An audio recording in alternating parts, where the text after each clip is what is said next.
So I'm back with Dr. Bob Bell. This is the end of July of the same year. So we cut this winter. This is the clear cut that you just watched.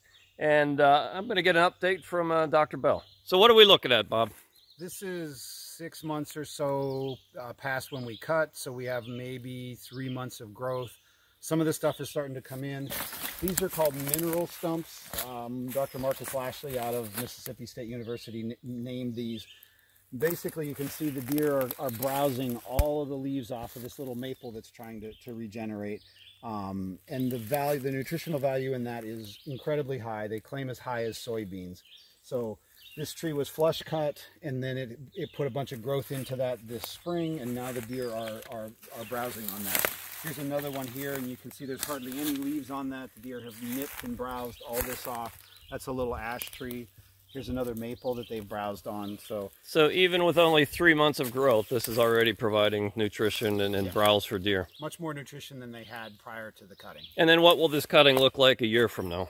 A year from now, it'll probably be this high in briars and small trees. So you're talking 1.5 or 2 foot of growth. All this little stuff that's getting sunlight now will just blow up for the rest of this year, and then again next spring.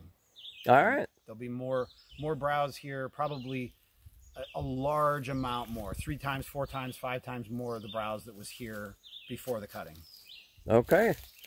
This is just a follow-up to the original forest management video, and maybe we'll catch it in another 6 months and maybe another year, and we'll keep you up to date. Thank you. Thank you. So this is one of the hinge cut maples where we cut it but left a portion of it attached, and you can see the new green sprouts. And tell us some more about this, Bob. So we have a mineral stump here where the deer have been browsing. We also have growth along this tree that the deer have been browsing. And if we walk all the way out to the end, you can see that they're browsing all the way out what they can reach. So that tree used to stand up in the air, all of its leaves at the top, no value to deer. We fall it, we leave it alive with that hinge cut, and now we have lots of browse and cover on the ground for the deer.